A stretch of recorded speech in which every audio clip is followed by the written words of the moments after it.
Well, I've chosen.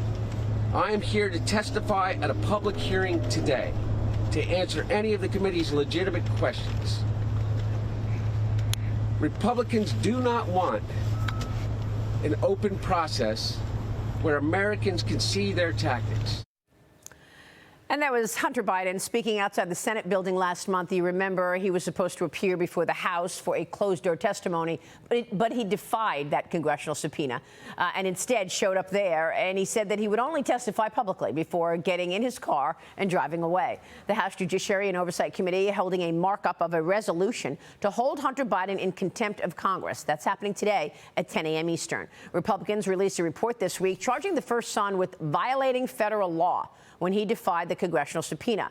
Just one legal headache for Hunter Biden on top of so many others. He will be arraigned in a California court tomorrow on unrelated tax charges. Joining me right now is Kentucky Congressman James Comer. He is the chairman of the House Oversight Committee. Mr. Chairman, thanks very much for being here this morning. Good morning. Well, we've spoken before the holidays about your investigation. Can you tell us where you are in your investigation ahead of this markup that we're expecting today on this contempt charge for Hunter Biden? Yeah, sure. We're absolutely in the middle of the deposition phase. We brought in the art dealer, George Burgess, yesterday and did a transcribed interview with him.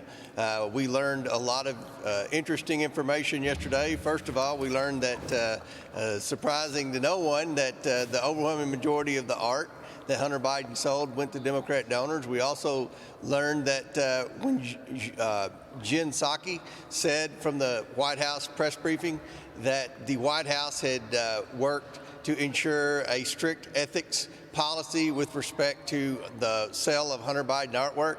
We heard from George Burgess under oath yesterday, who said he's never spoken with anyone at the White House and didn't know anything about a White House ethics policy.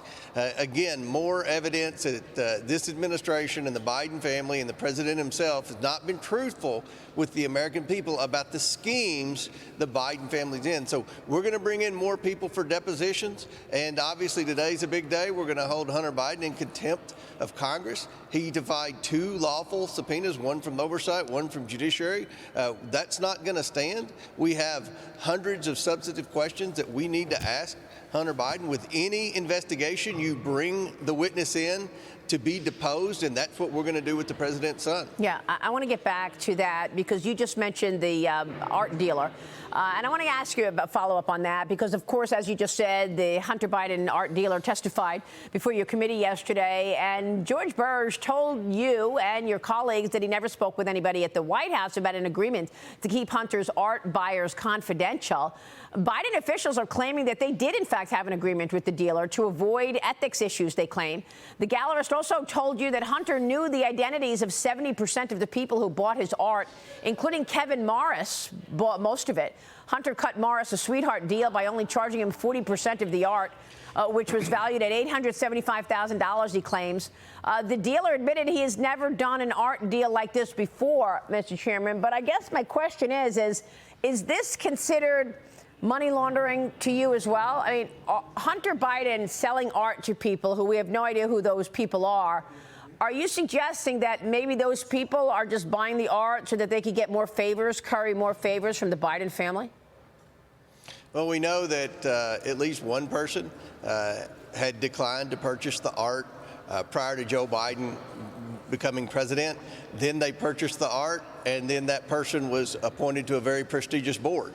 We know that. That's a fact. With respect to the money laundering, you know, when you look at the suspicious activity reports, the bank violations that the Bidens received, money laundering was mentioned in there numerous times. It wasn't mentioned in there with respect to the art sales, but if you look at Kevin Morris, and the fact that he purchased the overwhelming majority of the art, we've already identified $5 million in loans that Kevin Morris has given Hunter Biden where he hasn't made any principal or interest payments back.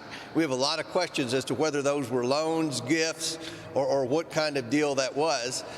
Then you throw in the artwork, that puts that number around $6 million. Wow. That Kevin Morris, a guy that Hunter Biden just met right before Joe Biden became president, who's now spending a lot of time with, he's given him at least $6 million, which raises all sorts of ethics and tax evasion issues.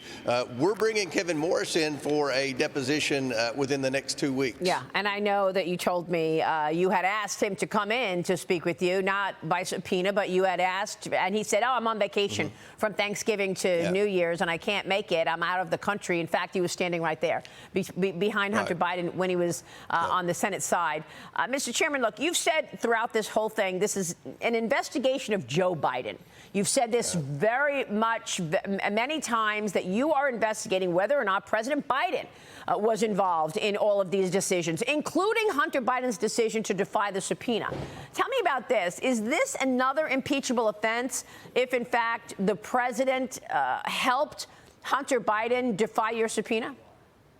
If he did, absolutely. That was clear evidence of obstruction. I would argue we have more evidence of obstruction by Joe Biden. But with respect to this defiance of a lawful subpoena, we know that Jean-Pierre said from the press box that the president was aware of what his son was going to say and that he was going to do that. So we want to know more about that. Did he advise the son? Did his speechwriters write Hunter Biden's speech? I mean, there are a lot of questions, but the fact that the President of the United States, who's on record saying anyone who defied a congressional subpoena should be held accountable, of course, he was talking about the Trump administration people. Here, he's advising his son to do exactly what he said on television is wrong, and people should be held accountable at the full strength of the law. So, again, more evidence of obstruction and hypocrisy and more examples of lies by Joe Biden. And what we get in response from the White House is that, MAGA is extreme. And, the Republicans are trying to obstruct democracy. Here's White House Press Secretary Karine Jean-Pierre on the same day Hunter Biden defied that subpoena, as you just mentioned. Watch. The president was certainly familiar with what his son was going to say, and I think what you saw was from the heart from his son.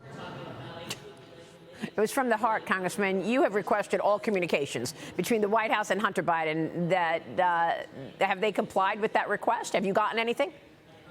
No, and we're even more specific. We're requesting the communication where Joe Biden used pseudonyms. We found out that's where Joe Biden was communicating with all of these characters in these business schemes. So we've still requested that. They haven't turned over hardly anything. I think they turned over about 14% of those pseudonym emails. Those are certainly areas of specific interest for this committee. Any types of communication, whether they were in Joe Biden's name or whether Joe Biden was using a fake email to communicate with both his son and all of these characters in these shady business schemes. Do you feel you have the evidence right now to prove to the American people that President Biden committed a crime? I think so. I think the American people have one question. What exactly did the Bidens do to receive the millions and millions of dollars from our enemies around the world? We saw where the Democrats published a report and said when Donald Trump was president, his family took millions in from foreigners. Well, that was through his hotels and golf courses, things he had before he was president. What exactly did the Bidens do? I haven't found a legitimate business yet, Maria. We found a lot of LLCs. They don't appear to have any assets or any specific purpose. We call those a shell company. The media has a hard time understanding what a shell company is. But at the end of the day, I think every American's watching this investigation and they wonder, what exactly did they do? Is Joe Biden selling access to the White House? What did they do to receive this money? That's a simple question, and that's a question that Hunter Biden could have answered to the media when he pulled his publicity stunt when he defied the subpoena. Unbelievable. Just extraordinary. Mr. Chairman, you've exposed so much. We appreciate you. We thank you for joining me this morning. Thank you, sir. James Comer here with us in D.C. We'll be right back.